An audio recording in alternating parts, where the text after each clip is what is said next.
I'm sorry. Wow, okay.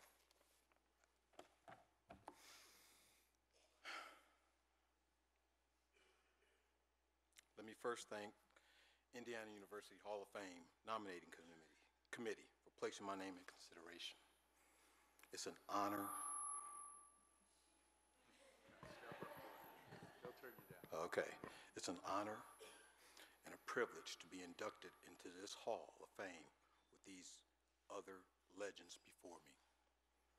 Thank you, Brian Brazzi, and all the former athletes who voted for me. I appreciate it. Oh, man, this is gonna be tough.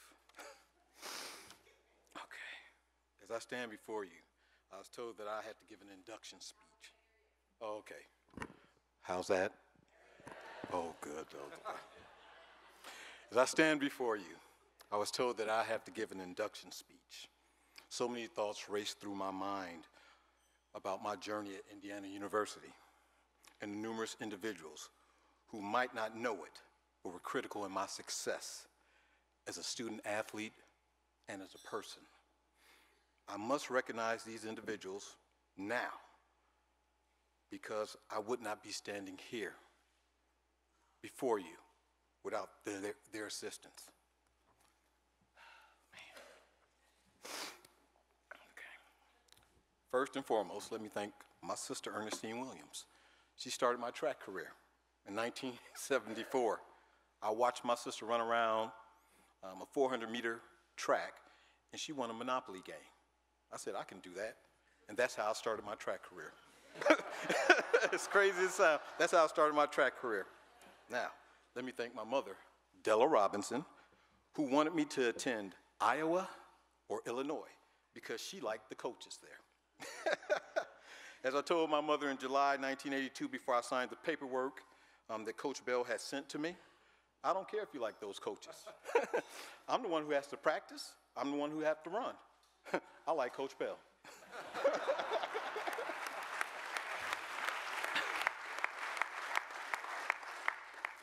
Let me thank Coach Sam Bell, Fran Bell, for having the patience with me in 1982 while recruiting me.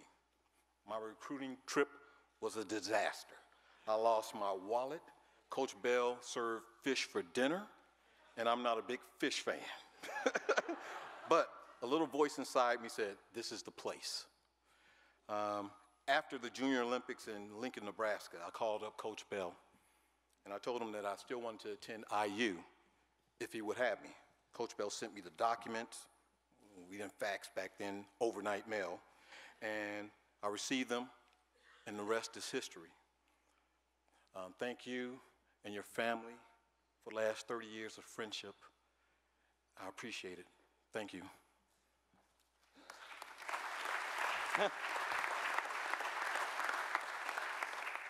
Let me thank Coach Marshall Goss and Goss for opening up their home to me.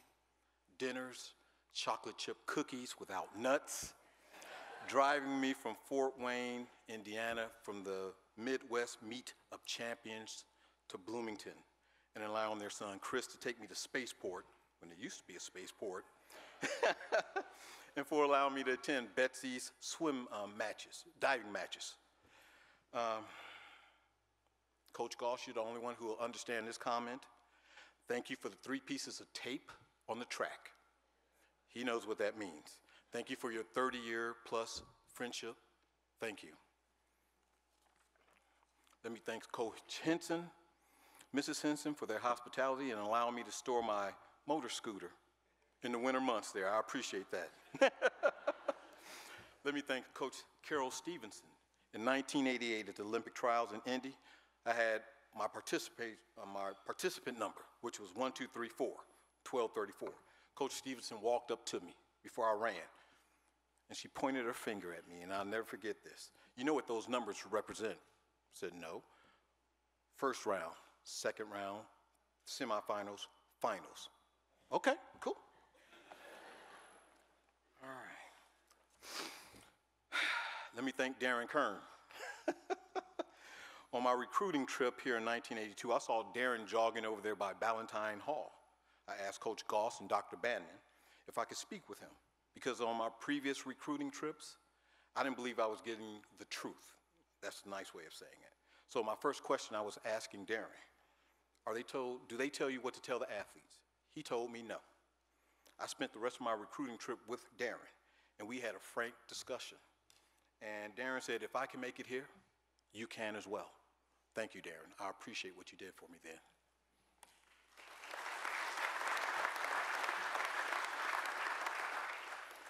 Let me thank all the athletic, academic advisors, especially Chris Starzik, who always reminded me, Albert, you're a student, then an athlete. I appreciate what she did for me. Let me thank Wayne Norton. As Sunder alluded to in the video, he gave me the name Big Rook. During a lot of meets, you hear a lot of cheering, a lot of screaming, but it was always two voices that I could recognize when I was running. It was Wayne or Coach Bell telling me to lift or run the curve. So thank you very much, Wayne. One other thing about Wayne that a lot of people don't know. Wayne was here in my formative years. Wayne helped me to become a world sprinter. So thank you once again, Wayne. I appreciate that.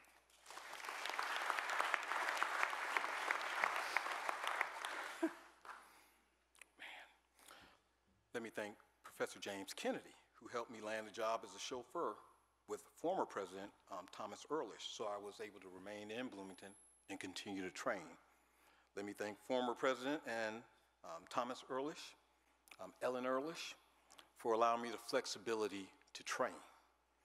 I want to thank Paul Turner for his psychological training, and everybody over here who understand that, I'm sorry, but and for always reminding me as a sprinter, it was essential for me to lift weights. Paul always told me, more importantly, that a thoroughbred horse is all muscle.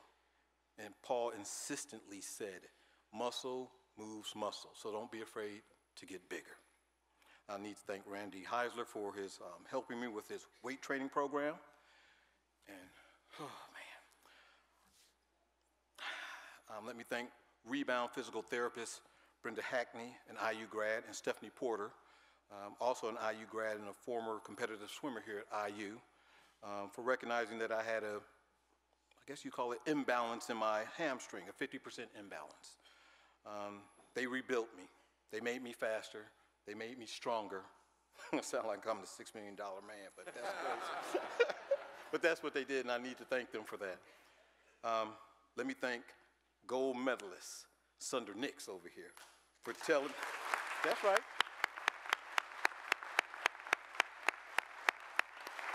It's the little things, Sunder. In 1987, when I started my quest, you said, don't let anyone set limits on you. And I wrote that on my mirror, and every day before I went to practice, I looked at that. And I appreciate what you said, and thank you.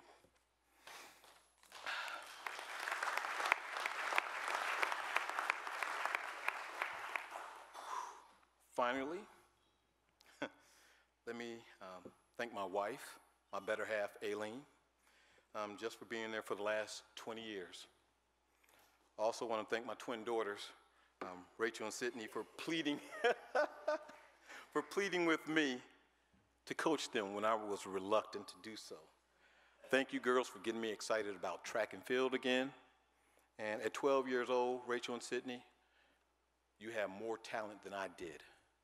And I'm proud of your on-track, your on and off successes. Keep it up.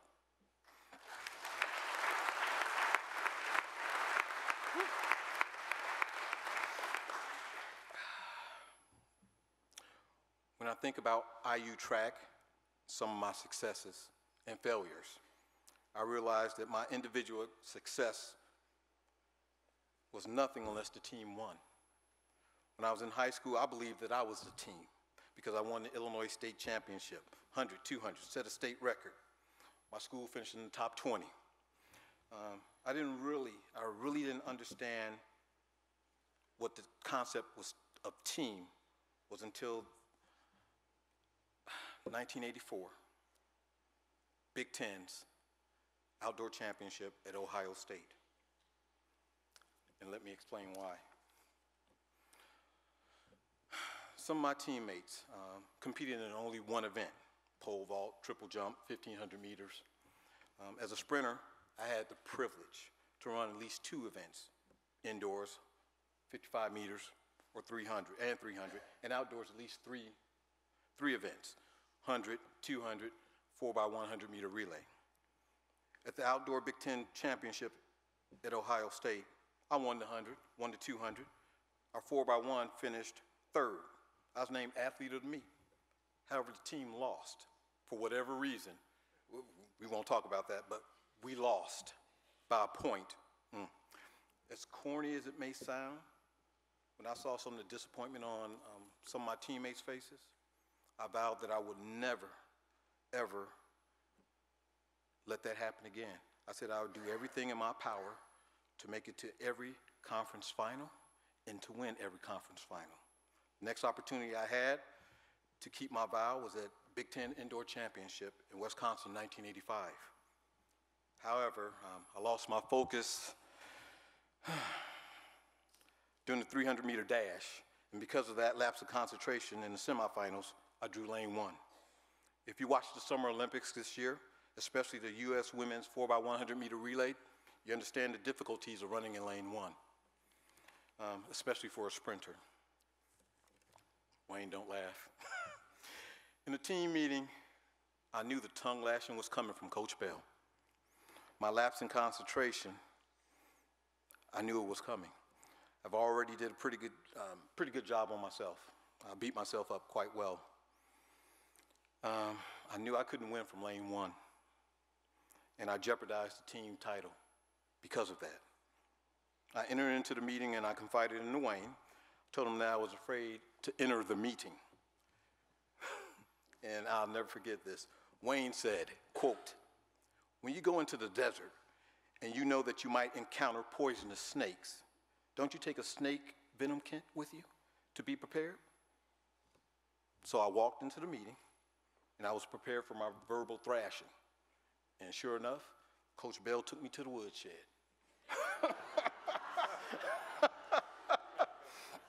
Terry Brom and I, we still laugh about that when we meet. I finished second in the 300 from lane 1. I won the 55 meters. I kept my vow and won the 100, 200, 1985 Outdoor Big Ten Championship at Northwestern. I won the indoor 55 and 300 meters at Purdue in 1986. And after cramping up, I was unable to keep my vow and finished second in the 100 and 200 Big Ten Championships at Wisconsin.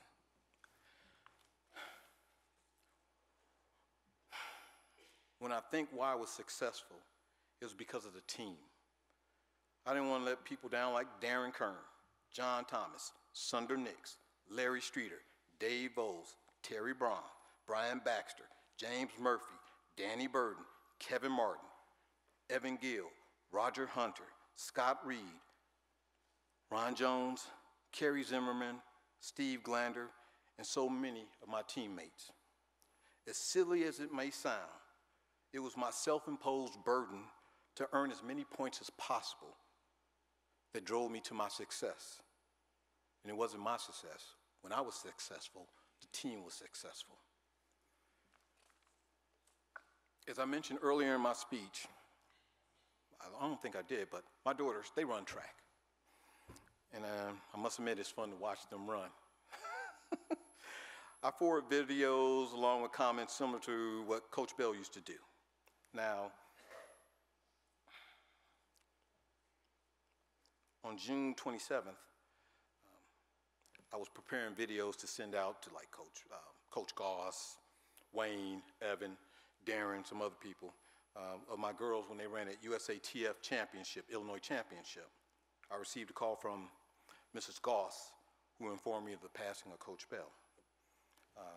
After regaining my composure, I wrote the following and sent it out with my video, and I'd like to share this with you.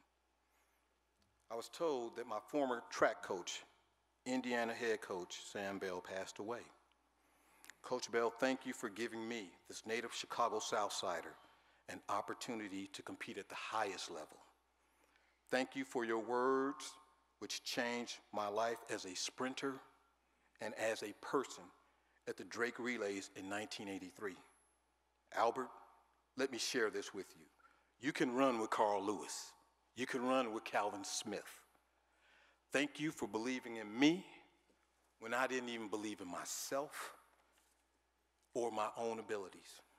I hope that one day I find and say the right words which will forever change my daughter's lives, running and personal, to eliminate any self-doubt, any self-imposed limitations, as your words did for me and continue to do for me 30 plus years later. I am, my daughters are, a part of your legacy. Thank you, Coach Bell. Rest in peace. Albert Robinson, 1988, USA member, Olympic team member, 400-meter relay, world ranked, 6th in the 200, 1988, 10th in the 200, 1984.